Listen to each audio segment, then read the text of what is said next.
Do you consider yourself low maintenance? I guess so. I mean, to a point. And then I suddenly go crazy. I diva out on people. How so? But it takes a lot. It takes a lot of... What does it take? I don't know. It's like a lot of, like, kind of phobias. Like, a lot of people touching me at the same time, and I suddenly go, like, Like your fans? Like your millions of fans? No, that's a different thing. I mean, because that you can kind of mentally prepare for. It's like... I don't even know how to explain it. It's like there's a certain line. I've just never actually reached that point, so very good. I can just feel it. I can feel it bubbling. I'll try not to get you to that point right now. I'm going to watch it. I'm going to watch it. Well, this is the beginning of the end, so to speak, of this amazing blockbuster franchise. How does that feel for you? I don't know yet. I mean, it's kind of a relief in some ways because I don't have to just constantly keep working like every 3 months, going back and doing another Twilight after. I mean, because I kept ramming in movies in between. But in other ways, I mean, I've lost a safety net. I mean, I could do movies and then almost guarantee on a successful one coming out 6 months later. So it doesn't really make any difference. But so it's kind of scary in that respect. But it's kind of 50-50. Yeah. We solicited questions from your fans on our Facebook page, and I want to ask you maybe a couple. Pamela wants to know, what trait of Edward do you have, or would you like to have?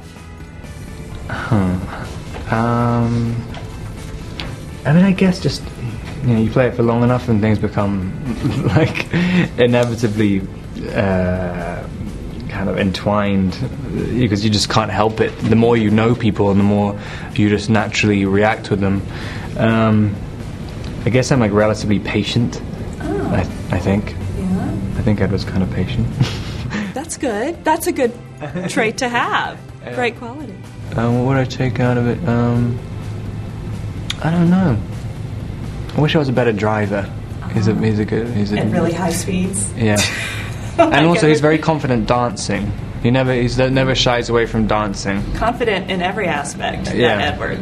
Yeah, that's kind of what happens when you're immortal. Yes. Well, we've been playing this fun trivia game. How well do you know your co-stars? All right. Who is Kristen's favorite chef on the Food Network?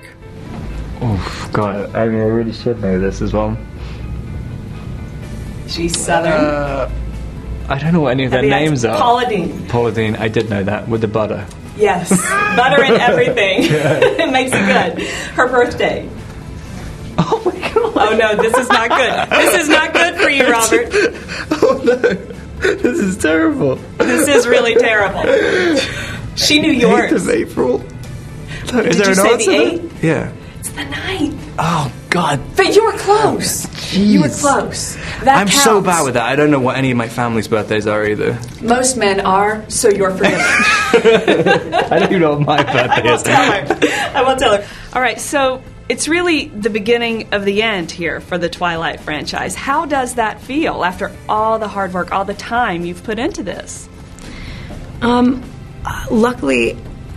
Luckily it feels good, because I think that we're all at a place where it does feel done. I mean, I feel like I got to experience everything that I anticipated, everything that I built up to was released. Sometimes you definitely look back on things and go, God, we missed something. I mean, and of course there are 1,000 things that occur to me, but just with everyone, I can look around and really be proud of everyone, and yeah, happy. And be ready to move on. Yeah, exactly. Yeah. And hold it as something like you want to remember. So it's not going anywhere. Mm-hmm. I mean, this is like, everyone that I've met on it, they're not going anywhere. So and Twihards will cherish it for decades and decades and decades. It's not going anywhere. Yeah. Well, you really had a lot of raw emotion in this movie. And you're a slender person, but you looked extremely emaciated in some of those scenes. Was that mostly CGI, or did you have to lose weight for this?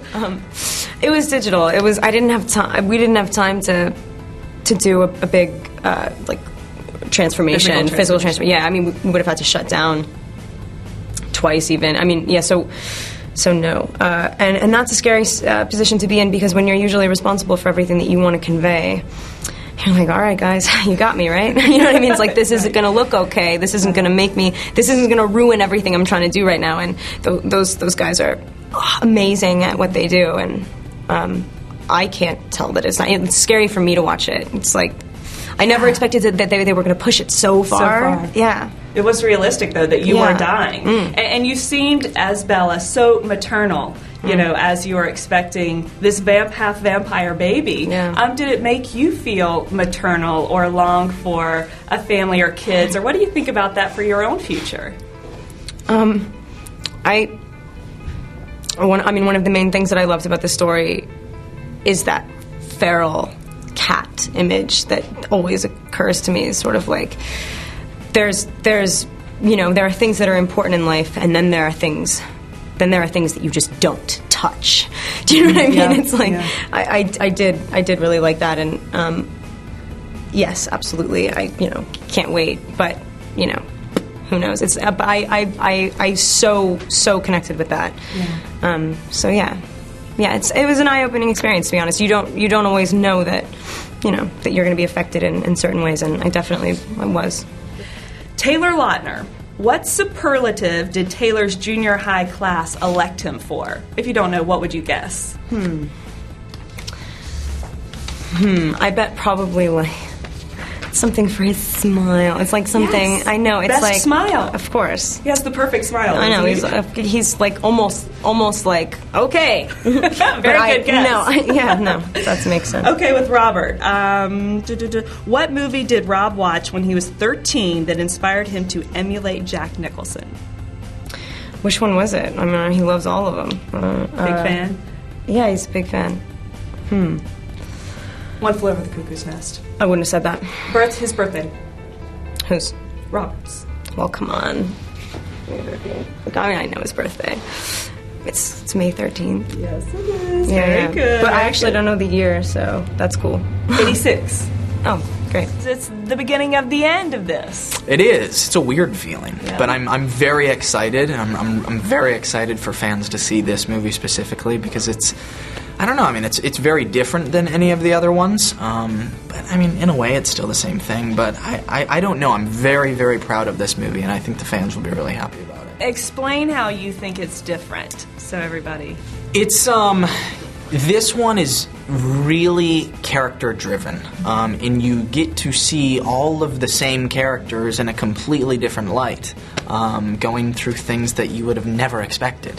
I mean, unless you've read the books, of course. Right. But it is a little different from the books, too. Yeah, it's still, And it seemed like it was very emotional. I mean, the pregnancy, the birth, you really had to dig deep there. Yeah, there was a lot going on. Yeah. How challenging was that for you? And where did you draw all of that anguish from? This movie was by far the most challenging for me and for Jacob's character because, I mean, he's kind of forced to grow up and become a man in this one and make a decision and make choices. He's never really had to do that before until now. I mean, he's being torn between his family, the Wolfpack, and the Cullens, and he needs to choose what is the right thing to do. And he's kind of like the middleman, bouncing back and forth, and he's torn. So it is. This one was very emotional, and that was tough. But I was thankful to have Bill Condon, our director, by my side because he's unreal. We're playing this fun game of trivia. How well do you know your co-stars? Oh boy! And I asked Kristen what superlative you were awarded in high school, and she didn't know, but she took a guess, and she got it right. About your smile. Oh, about your smile. She got it right. Did she really? Yeah, she was like, it has to do with his smile because his smile is so perfect. You're kidding. She got it right, and she had no idea. And now you're going to put me on the spot. That was impressive. So here we go. All right. If Kristen did not live in Los Angeles, where in the world would she choose to live?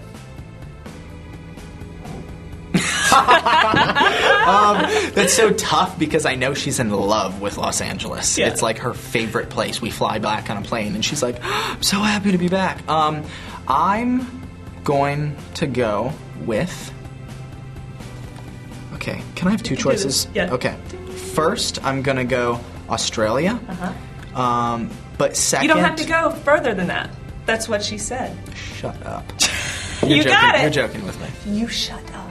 You got it. I think you're just lying. No. Are you kidding me? That was it. I'm really you two proud of know myself. each other really well. All right. On Robert, what was his character's name in the Harry Potter films? I do know this one. Somebody in the peanut gallery. I'm going to call you back. Right. He was, I never read the books, but he was Cedric Diggory. Very good. Yes! Very good.